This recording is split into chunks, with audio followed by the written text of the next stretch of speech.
chair against the wall, looking at his father, who was lying with his eyes closed, his face thin and haggard. The atmosphere in their house had been dreary for over 3 weeks now, ever since Tony's father had become bedridden. The diagnosis was serious and time was running out. As soon as Howard's illness became known, his mother pleaded with the doctors, saying, "We'll pay any money. Just save my husband. How much do you need? Let's send him abroad. I'll go with him and take care of him." Tony was unsure about the exact amount of money in their family accounts, but he knew there was a substantial sum. His father had been the head of the publishing business for many years. Normally stern and energetic, Howard was now lying with his eyes closed, as if peacefully sleeping. But Tony knew that his father purposely closed his eyes whenever he entered his bedroom. Not wanting to worsen the already difficult situation, Tony silently stood up and left. He understood, as soon as his father opened his eyes, even with his last bit of strength, he would express his displeasure at his presence. This had been the case the previous morning. Howard audibly complained when he saw Tony sitting nearby, saying, "Why are you looming here like an eyesore? Take an example from your older brother Vincent. He studies every day, attends all his classes, and you're idle. Go away, disappear from my eyes." Those words had hurt Tony deeply. Only he knew that his older brother Vincent hadn't attended the college for over 2 months and spent his spare time in clubs. Vincent would come to their father in the morning, but after an hour or even less, he would disappear, claiming he had to study. Tony heard how affectionately his father spoke to Vincent and how angrily he spoke to him. At times, Tony felt accustomed to such treatment. Since childhood, he had been the scapegoat for everyone in the family. He was blamed for all troubles and failures, regardless of whose fault it was. His father only referred to him as a slacker and a troublemaker. His brother also treated him like an enemy. Occasionally, when his mother was in a good mood, she would pity him or say a kind word after his father scolded him. On the contrary, his parents always held Vincent up as an example. Tony couldn't understand why. Tony studied diligently and got every grade deservedly, while Vincent just had to attend lessons to bring home a diary with A's and B's. Howard regularly sponsored school for Vincent's good grades. His brother was 2 years older than Tony, and as soon as he graduated from school, Howard immediately took care of it, and in a couple of weeks, Vincent became a student of one of the best colleges in the city. Upon Tony's graduation, his father angrily declared, "That's it. Stop relying on your parents' support. Go to work, and if you have enough brains, go to a correspondence college." That was Tony's plan as well, but his dreams of further education quickly faded into the background. A few months after his graduation, the family learned about Howard's illness. Tony had to put aside his goals and start helping his mother. There was enough money in the family to hire a nurse, but his father adamantly refused, saying, "I deserve my wife and sons to take care of me, not some strange people." Most of the time, Howard's wife took care of him. Tony would often assist her, which would provoke the patient's dissatisfaction and anger. Together with his mother, he would wash his father, change the bedding, clean the room, and even learn to administer injections. Vincent, on the other hand, would only visit every day to sit by his father's side holding his hand. But that wasn't the only reason. Twice Tony overheard from another room that his brother, taking advantage of their father's favorable disposition, asked him for help. The first time he tearfully pleaded, "Dad, the car you gave me when I finished school is no longer in good condition. It's constantly breaking down. Besides, do you know whose kids are studying in my class? The daughter of the city's head, the daughter of the market director, the son of the head doctor at our hospital, and others. They all come in fancy cars, some even with drivers. And here I am, driving that damn car. Since you're bedridden anyway, and your car is just sitting idle in the garage, could you give it to me? I have to maintain my family's status, don't I?" Tony hadn't heard the answer, but when he saw Vincent go out in their father's car that evening, he knew that his brother had achieved his goal. A week later, Tony was giving their father an injection when Vincent entered the room. Grudgingly, Vincent said, "Well, if you have already done your job, get out of here. I need to talk to my father." Tony left the room, but his curiosity got the better of him, and he decided to eavesdrop on their conversation. It turned out that Vincent's college arranged a week-long exchange trip abroad, and Howard, impressed by his son's enthusiasm for learning, allocated a considerable sum of money for it. Tony, who already heard that Vincent had abandoned that college, couldn't understand why his brother needed a large sum. However, everything fell into place when he overheard Vincent talking on the phone. "Baby, pack your bags," Vincent joyfully exclaimed. "As soon as I leave my father's house, we'll fly to those islands you always dreamed of visiting." At that moment, Vincent noticed Tony and realized he had heard everything. He put the phone in his pocket, approached his brother and hissed, "What are you looking at me like that for? I have the right to a holiday, and my father doesn't mind paying for it. It doesn't matter what it's for, as long as it benefits me.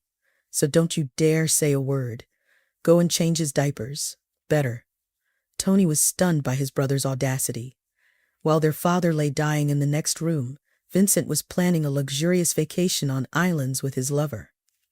"But our dad could die at any moment," Tony whispered. Vincent's reaction was chilling. He grinned and defiantly looked into Tony's eyes as he said, "Don't worry. By the time the will is announced, I'll definitely be back. After all, if he dies, the inheritance won't be received the next day."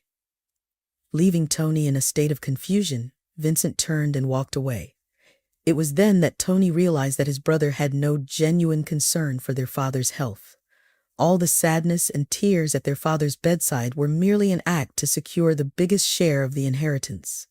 A couple of days after Vincent's departure, their father passed away quietly at night, with Tony on duty at his bedside. This moment would be etched in Tony's memory forever. His father opened his eyes and looked at Tony with a kind and affectionate gaze for the first time.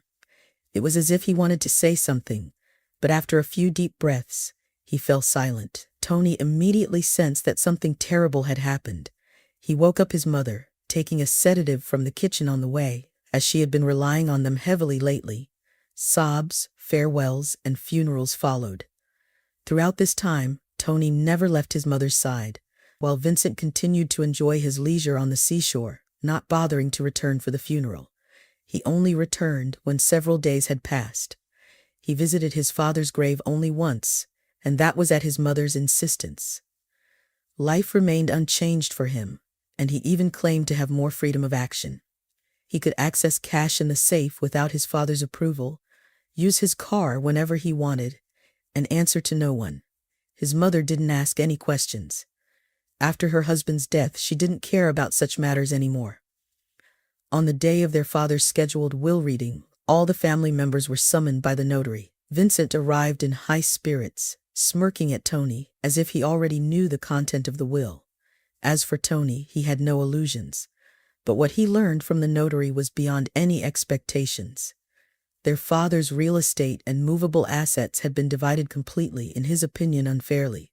The house they all lived in, and the monthly maintenance, had been bequeathed to his wife for life. Tony fully agreed with this part of the will. To his eldest son Vincent, their father left the management of all accounts, businesses, multiple cars, and a spacious apartment in the downtown. When it was Tony's turn, everyone held their breath, as it seemed that there was nothing more left for him. A tense silence filled the room, with Tony hearing his brother's laughter. The notary adjusted his expensive spectacles and read more quietly, revealing that their father had left Tony a stable with a small cottage located far outside the city, along with a sum of money in his account that was sufficient for him to start an independent life. When Tony heard how much his father had left him, he couldn't believe it. The number of zeros in his older brother's inheritance was many times more, and the money that had been left to Tony, his brother, could probably be squandered in clubs in less than a month. Tony, of course, from the very beginning, realized that Dad would not divide everything equally between the sons. But he certainly did not expect him to act so unfairly. Going out of the notary, Vincent, who had always considered his younger brother as insignificant, angrily sneered through his teeth. "Well, that's it, my dear little brother. As they say, go your own way, and I hope I never see you again. By the way, don't even try to ask me for anything. I'm sorry, but I don't give to beggars." Turning to his mother, he said, "Mum, are you coming? Hurry up. I've got many things to do. I'll drop you home quickly, and I want to celebrate my current status as a rich businessman. Playing with the keys of his car, which had already become officially his, he headed towards the fancy car gleaming in the sunlight, while Helen approached her youngest son. Taking him by the hand, she quickly said in a guilty voice, "I'm sorry, Tony. I didn't know that Howard would decide this. You know I couldn't have changed anything. You know how stubborn your father was." The young man hugged his mother and replied quietly, "It's okay, Mum. Everything will be fine. It's not about the money. I'll figure it out somehow. Just take care of yourself, and I'll definitely call you. Go, or Vincent will get upset." Helen went to the car and Tony remained standing on the porch of the notary's office, resentful towards his father, Vincent, and the world as a whole. He couldn't understand why his father had such a negative attitude towards him from childhood until the last day of his life, which he clearly didn't deserve. Two brothers growing up in the same family, and now one got everything, while the other was left with a dilapidated house in the middle of nowhere. Tony didn't even doubt that this was how his father's inheritance looked like. After all, Howard brought this stable by chance, and he only went there for the first couple of years after the purchase. At that time, his father was obsessed with horses, and each time he came back from there, he boasted about buying another thoroughbred horse. But it didn't last long. Business took over, it started to flourish, and then his health deteriorated in addition. Tony couldn't even remember the last time his father had visited his stable, and now he was forced by his father's will to gather his things that could fit in one travel bag, leave his home, and go to the address specified in the will. After buying a bus ticket, Tony sat in the back seat and sank into his unhappy thoughts. 3 hours later, the driver turned around, said they had arrived, and dropped him off on the main street of the village. Looking around, Tony immediately realized that his hope of finding a job here had instantly disappeared. The whole village consisted of that single central street. There were no more than 20, at most 25 houses, and they didn't look alike. Some were freshly painted, with well-maintained vegetable gardens, while others were gray and shabby, as if they had endured a difficult life. Tony adjusted his bag on his shoulder and went to find his own house. At the very outskirts, a little away from the street, he saw something that resembled a house. He realized it was his property only because of the nearby stable with its overgrown fence. There wasn't even a gate in front of the house itself. It was lying on the grass. The plot was so overgrown with weeds that Tony had to clear a path, as if cutting through a thicket, to reach the porch. At that moment, he remembered his father's words, which he had said as soon as he finished school. "Well, now roll up your sleeves," his father had said with some incomprehensible threat. "Go work as a loader or a stable boy shoveling manure. That's the kind of life you're meant for. You can't rely on me or your mother. I've achieved everything on my own, and you, if you can, you'll have to fend for yourself." Now Tony stood in front of the stable house and realized that his father's words had been prophetic. Sighing, sadly, the young man sat down on the broken porch step and found himself afraid and unwilling to go inside. The fear wasn't directed at anyone or anything in particular. Tony simply couldn't imagine what awaited him inside that hut, with the door hanging on one hinge, a broken window, and a torn piece of roof. Hoping to postpone the meeting with the unknown, Tony set off to inspect the stable, leaving his bag on the porch. As he approached the corner of the gray structure, he heard a horse's neighing coming from inside. At first, he thought he was imagining things, but when he opened the heavy gate, he was greeted by the handsome black horse. The horse was standing in one of the paddocks, which was the only one in perfect order. Just as Tony pondered about it, he heard a hoarse cough behind him. He turned around and saw a limping man making his way towards him. "Good day," the man said in a gruff voice. "What brings you here? Can I be of any assistance?" Tony explained who he was, briefly sharing the story of his father's death and the inheritance of the horse.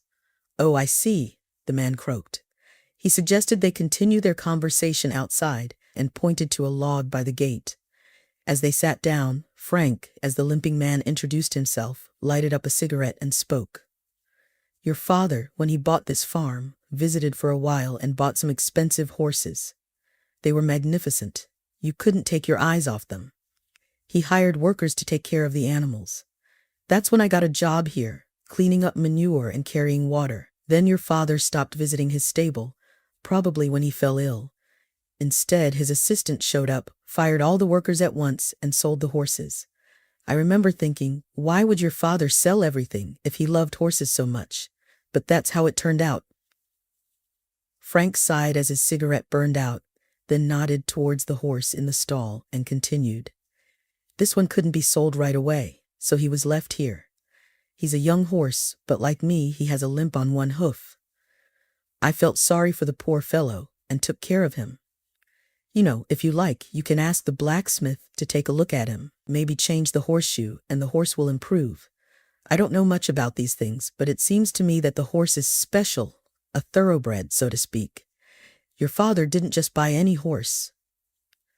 Tony sighed and promised to take care of the horse, not wanting to offend Frank. In reality, the horse was the least of his concerns. He didn't know how he would survive. He had no money, no job, and the house had been ransacked and left in ruins. He had nowhere to return to, as his brother had made it clear at the notary's office that everyone should live in his inherited house. Therefore, Tony couldn't go back to his parents' house. There was only one way out. He had to find a way to survive in this wilderness. After chatting a little more with Frank, he bid him farewell and headed towards the house. He needed to settle in before dark. However, as Tony stepped over the threshold of his future home, he was taken aback. Once again, he was astounded by how cruelly his father had treated him. It could hardly be called a dwelling. The small room, which had likely been a kitchen, had a broken window and was littered with cigarette butts and empty bottles. The only furniture that remained intact was a sturdy cupboard, while a table and a couple of stools were scattered around as if there had been a fight. The second room in the house seemed to have been occupied by mice for a long time. The odd cushions and blankets were in terrible condition due to their nibbling. At that moment, Tony was grateful that the bed was made of metal. Otherwise, the audacious rodents would have destroyed even the bed. There were two other things that brought him some relief: a whole window in the room and an old chest in the corner. Surprisingly, neither the mice nor the previous occupants had managed to reach it. The chest contained a couple of usable bed sheets, although they were not new. There were men's and women's shirts, trousers. Everything was washed, but there was a faint smell of mustiness or age. For the rest of the day, he rolled up his sleeves and removed all the junk from the house, piling it in the farthest corner of the yard, with hopes of burning it all someday. Then he went to the stable, where he found a decent bucket. After fetching water from the well in the yard, Tony carefully washed the room where the bed stood. He decided to start there, as it was the only place he could spend the night without worrying about raindrops falling through the broken window. Exhausted, the young man fell asleep that evening on the bare net of the old rusty bed, completely unaware of the challenges that awaited him. He woke up the next morning to the rumbling of his empty stomach. If there had been anyone else in the house, they would have heard the loud growls from outside. It was then that Tony remembered he had eaten his last meal at the bus station before coming here. He had bought a bottle of lemonade and a couple of pies with some sweet potatoes. He was about to get up when someone knocked on the window. He tried to rise but cried out in pain. He had slept so well during the night that he hadn't even noticed the iron mesh of the bed digging into his skin. Tony stood for a moment trying to ease the pain and massage his skin before approaching the window. He opened the shutters wide and saw a female angel. She was a short girl wearing a colorful sundress that almost reached her heels and a perfectly white headscarf. She smiled shyly and handed him a package. "Hello, I'm Rachel, Frank's neighbor," said the stranger, charmingly smiling. "He told me all about you yesterday, so I thought by the time the market opens at noon, you'll starve to death. I'm going to the farm this way anyway, so I brought some milk and half a loaf of bread." Catching Tony's glance, she lowered her eyes in embarrassment and added sadly, "I'm sorry, I have nothing else to offer. My son and I live alone, so this is what we eat, and I'm excited to share it with you." Tony suddenly disappeared from the window, and in a second appeared beside Rachel. Taking the package from the girl's hands, he exclaimed, "Rachel, you saved me from starving to death. I woke up thinking I was dying. I was so hungry." She smiled, and Tony continued, "I thought I'd go to the shop and buy everything, but now I realize that you don't even have one here, and I wouldn't have an energy to get to the market. You saved me, but I can't even thank you enough. I can't even invite you into my house. I'm still afraid to enter it myself, but I promise, as soon as I've put things in order, I'll invite you and your son to have tea." Throughout their conversation, Tony discreetly observed Rachel. Her features seemed familiar, but he couldn't remember where he had seen her before. Over the next few days, Tony tidied up his new home. Frank managed to find some glass somewhere, and they carefully cut it and installed it in the kitchen window. Talking about the charms of country life, the men quickly whitewashed the walls of the house, while Frank's wife cooked dinner for them. Tony was surprised at himself. He could handle the saw and hammer he had found behind the house with ease, even though he had never even suspected the existence of such tools before. In their family, there had always been hired workers to do such tasks. Now he himself fixed the table and kitchen chairs, and he even enjoyed it. Rachel visited him once more, waving her hands in surprise, and said, "I thought nothing good would ever come out of this messy house, but it's still possible to live and even thrive here. You have golden hands. The only thing you need to make it cozier is a curtain for the window. I would sew them if I had something to make them from." Tony smiled mysteriously and went into the other room, where there was a chest. A few minutes later, he returned with a colorful sheet. "How about using this?" he offered Rachel. Luckily, the previous owners were stockpiling, and the looters didn't have much use for it. Rachel unfolded the sheet and went to the window to see how it looked. Satisfied, she said, "Why not? We won't tell anyone it used to be bedding. I'll sew them today and we can hang them up tomorrow." Tony looked at her admirably and once again thought about how much he liked this simple country woman. Perhaps he would even have tried to court her, but Rachel had made it clear from the first day that they could only be friends. Tony had already learned that Rachel was married before, but it had been brief and unsuccessful. When he asked her to tell him about herself, Rachel reluctantly shared her story. "Before the wedding, my husband used to treat me like a princess," she said sadly, as they sat on a bench outside the house. "But as soon as we got married, he changed completely. He started hanging out almost every day and chasing after other women. I endured it for a long time, crying and begging him to change, but I couldn't make a difference. Even when I became pregnant, it didn't make him reconsider his life. When my son was just 3 months old, that scoundrel became even more audacious and openly flirted with a village woman named Howard. Then they went with her to the city. Since then, Billy and I have been living alone." When Tony asked her where her son was, Rachel said that Frank's wife was helping him, so when she had to go to work, she looked after the boy. Rachel herself worked as a milkmaid for a local farmer and went to the cowshed every morning at dawn. A few days later, while walking with Billy, she checked on Tony, and he quickly found a common language with the little boy.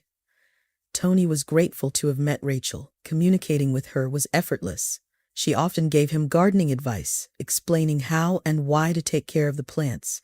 She also recommended a blacksmith to help with Eclipse, the horse Tony had inherited. The cost to change the horseshoes was significant for Tony's small budget, but nevertheless, he decided to proceed and never regretted his decision. When Frank saw how fast Eclipse was galloping, he exclaimed, "Oh, I've told you, this young spirited horse. I wish I could change my shoes and not limp anymore." Tony smiled back. He had liked Frank from the first day. He didn't drink and was skilled at everything. Frank helped him fix the stable fence and taught him how to repair the roof. "Do you know why I'm lame?" Smoking a cigarette, the elderly man asked Tony. "I fell off the roof when I was young. Back then, my army buddy and I were working hard. We built houses, repaired them when needed. Made good money, by the way. We were young and foolish. One day, after having a few shots in the autumn cold, we climbed onto the scaffolding. I didn't even realize what went wrong, but I fell in no time. My friend wasn't hurt at all, but the doctors had to pick up pieces of my leg and save it. Since then, I don't drink alcohol, but unfortunately, I can't make my leg healthy again." Tony enjoyed listening to his elderly neighbor. He had a way of telling stories that were captivating. They often sat by the stables in the evening, with Frank puffing on a cigarette, reminiscing about the past. During these months, Tony found himself glad to be in this village. The people here were different from city dwellers, simple, kind, living a quiet and measured life, without excesses or fuss. Tony was pleased with the house that he had gradually fixed up. It had become quite comfortable to live in. His resentment towards his brother had gradually faded, and he kept his promise to call his mother from time to time. During their last conversation, Helen expressed concern about Vincent. "Oh, Tony, I'm worried about your brother. He completely abandoned his studies. He doesn't want to work either. He handed over his father's business to his friend and is just living off the interest. He spends his nights drinking and partying with the money. He mentioned you several times. He said you're starved to death, and that even if you come crawling back on your knees, he won't give you a penny." "Don't worry, Mum," Tony said cheerfully. "I'm not going to crawl, and I'm sure I won't starve to death. Everything is fine with me, even better than I expected at the beginning." At that moment, he wasn't lying. He said how he truly felt. He felt good and at ease. The only thing that saddened him was the lack of job opportunities, but he was almost certain that things would change soon, and change did come soon. That day, despite the early morning, Tony was already on his first crop in the vegetable garden when Rachel rushed into the gate. She was waving a piece of paper and speaking excitedly. "Tony, look what I found.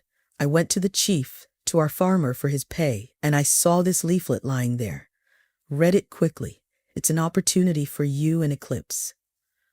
Tony took the leaflet, which had a herd of horses at its center and an announcement below. It turned out that a horse show was being held in the neighboring town. The requirements were minimal, but the main prize was substantial. After reading the text, Tony grinned and handed the sheet back to Rachel, saying, "There will probably be thoroughbred horses exhibited there, and our Eclipse is only a thoroughbred, according to Frank's words." Rachel tried to persuade him for a while, but then she waved her hand, placed the leaflet on the porch, and left a bottle of milk on it. Turning around, she disappeared behind the gate, as quickly as she had appeared. Tony returned to his work. However, the thought of the horse show lingered in his mind. The prize money, by village standards, was substantial, and although he didn't believe in success, Tony decided to give it a try. Frank's words about his father only buying purebred horses, which meant that Eclipse could be purebred, stuck with him. In the remaining days before the exhibition, Tony carefully prepared the horse, and Frank gladly assisted him. On the appointed day, they stood in line with the other participants, filled with excitement. The competition was fierce, with each horse being more beautiful than the next. At each stage, they had to showcase the horse's best qualities. Surprisingly, Eclipse won the hearts of almost all the judges. Tony was astonished when his pet horse was declared the winner. Right after the award ceremony, an older man with gray hair approached Tony and gently stroked the smooth mane of Eclipse. He said thoughtfully, "He's so beautiful. You know, this breed is very rare, and only a few have been brought to our country from abroad. Such a horse is valuable, believe me. Would you consider selling him? I would pay a good price." When the man named the amount he was willing to pay for Eclipse, Tony realized that his father hadn't totally deprived him of inheritance as he had thought. The horse had already brought in and could still bring in a lot of money. As Tony pondered the events that had unfolded, the man continued to stroke Eclipse. Finally, the young man responded firmly, "No, I won't sell the horse. He was inherited by me, and he is like a memory of my father." In his mind, Tony was already envisaging taking Eclipse to future tournaments. After all, having won such a prize once, why not try his luck again? The man had even imagined how he would use the money he had won to create his own small farm and live comfortably like others. However, his thoughts were interrupted by the same gentleman. "You know, I knew your father very well. My name is Mr. Sheldon. We started our business together when we were young, and we were friends. We had been friends since our student days. We studied together. Those were good times. We shared all our joys and sorrows. It was surprisingly easy for both of us. Many people even envied us, but then years later, our paths diverged and we lost touch. The stranger said, his voice filled with sadness as he seemed to reminisce about the past. At that moment, Tony found himself torn between wanting to hear about his father's past and not wanting to dwell on it. He was about to bid farewell when the stranger spoke again. "You know, I recently read in the newspaper about your father's death and your family. Something puzzled me. Although I hadn't spoken to Howard in many years, I know for a fact that he didn't have two sons, but a daughter and a son. He was overjoyed when his daughter was born first. He said she would be his little princess. And when his son was born a couple of years later, Howard was ecstatic. We were still good friends then. Our children were born around the same time. Howard's daughter was born in early April, and my eldest was born a month later in May. We used to joke, when they grow up, we'll merge our businesses by getting them married." "But I don't have a sister," Tony interrupted. "I only have Vincent, my brother. It's true he was born in the same year when you say your daughter was born." Mr. Sheldon looked at Tony intently and continued thoughtfully. "You know, young man, those were troubled times.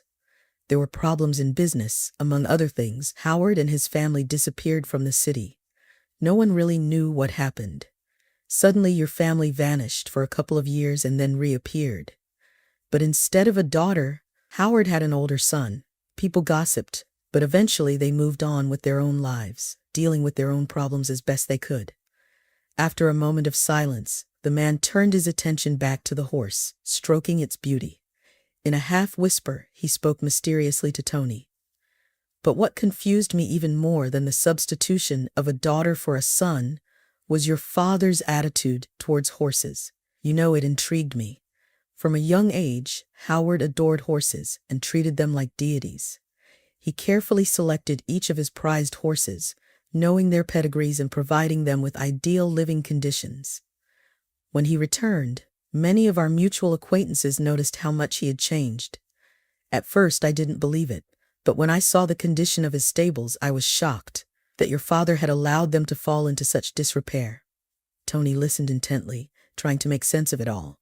It was unfathomable to him how his father had allowed the stable to ruin. Moreover, the revelation that his older sister, who should have existed according to the stranger, had vanished, raised questions about his family's past. The conversation with his father's friend at the exhibition left Tony's mind in turmoil.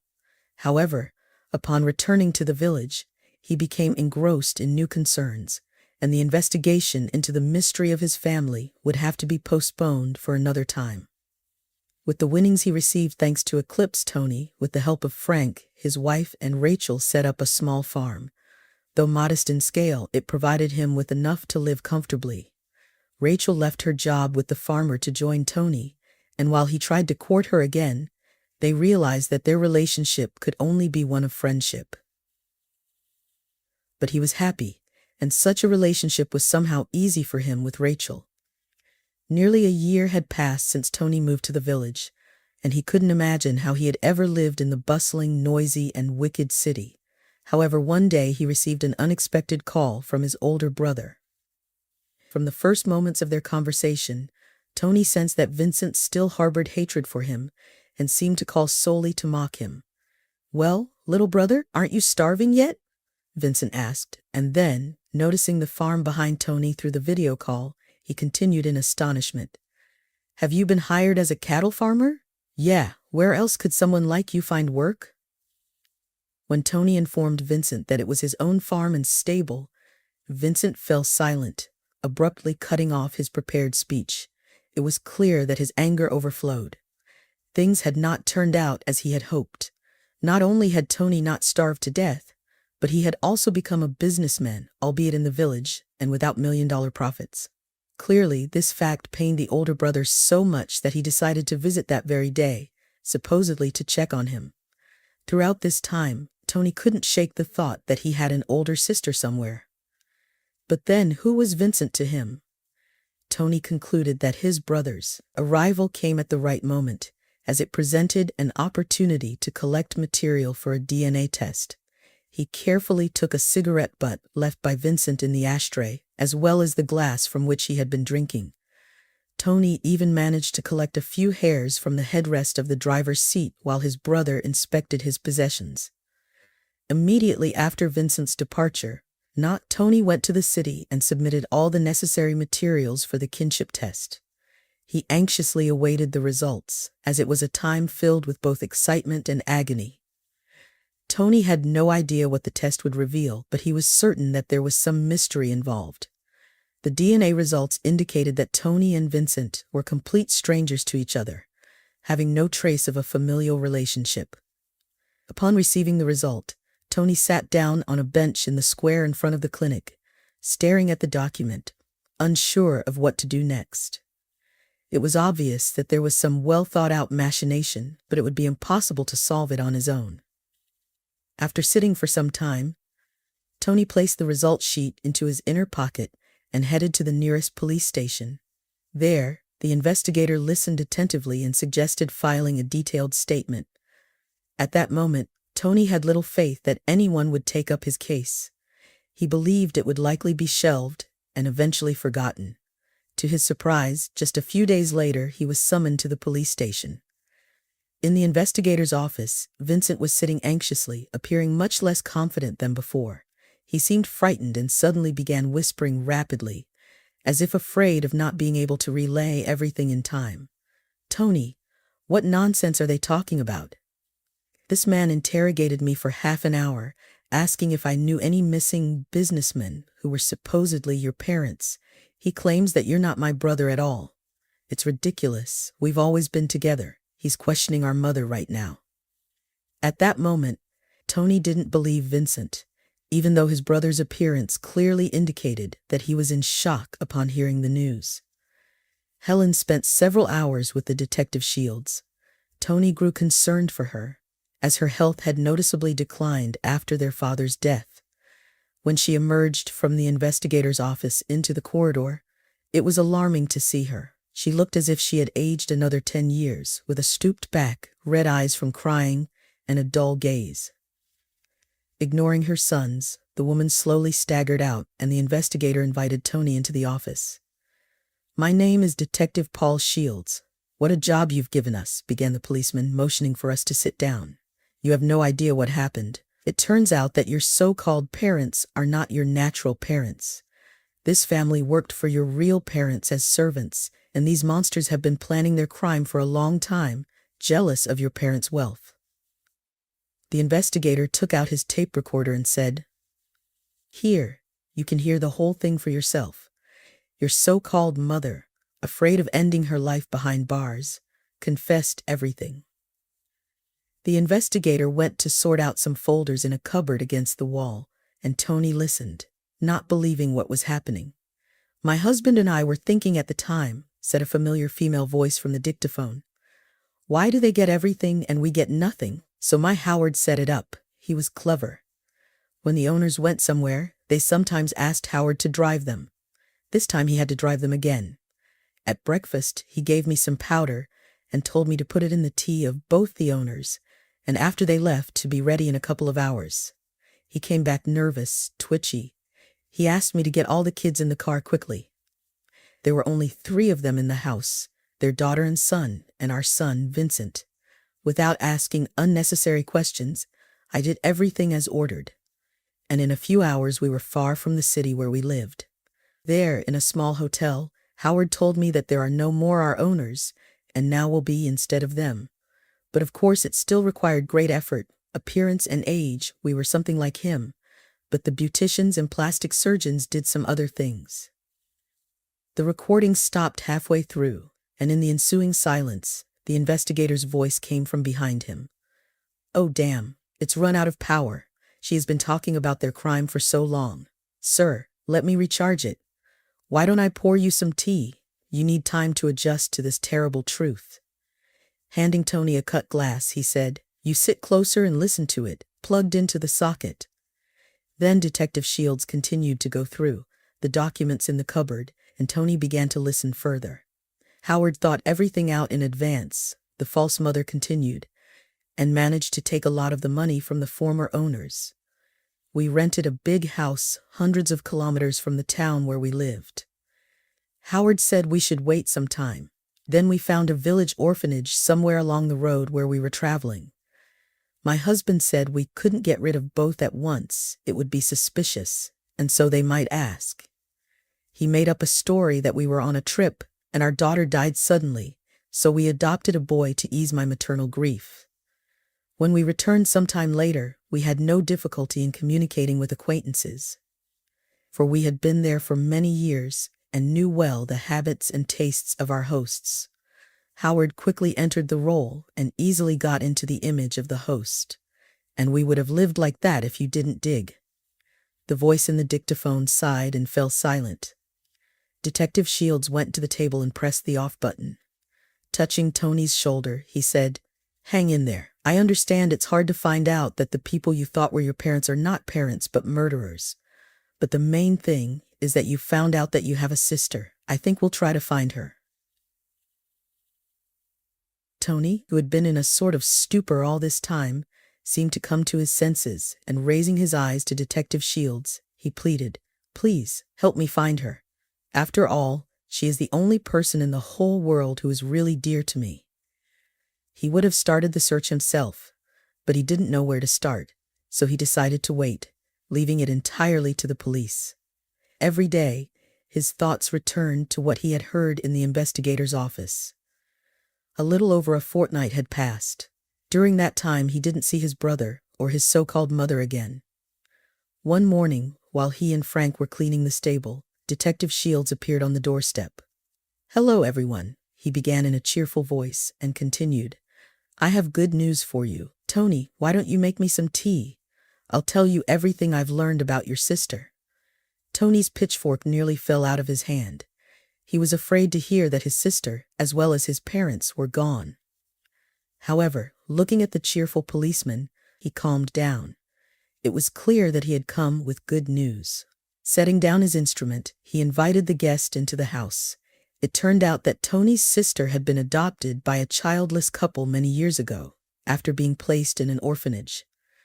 To avoid unnecessary gossip, the family had moved to the countryside and lived just 2 villages away from where Tony now resided. Excitedly, Tony asked, "Please tell me, is she alive? Does she still live there? I'll go there right away." But the policeman just laughed, placed his hand on Tony's shoulder, and sat him down. "Calm down," he continued jokingly. "There's no need to go anywhere. Your sister is alive. Unfortunately, her parents are no longer alive, so she has moved, but you won't believe where." Tony looked at him questioningly, and the policeman, as if testing his patience, revealed information gradually. At that moment, the kitchen door swung open, and Rachel appeared on the threshold, radiating happiness. "Well, I'd like you to meet her," said Detective Shields. "She is your very real sister." Rachel smiled, and Tony felt like he was in a dream. Everything that was happening seemed unreal, but kind and happy. Now it became clear to him why Rachel's face seemed so familiar. That day, the 3 of them sat in the kitchen for a long time, discussing everything they had learned. As they were about to leave, Detective Shields offered to give Rachel a ride home. They said goodbye to Tony, and Tony could hardly sleep that night. There had been so much information lately that his head was about to burst. The most important thing was that now he had his own sister and a wonderful nephew. From that day on, Tony noticed that Paul began to visit their village frequently. The day after work, they were going to have dinner at Tony's house. They often gather there now. When Paul appeared on the doorstep with a huge bouquet of flowers, he nervously addressed Tony.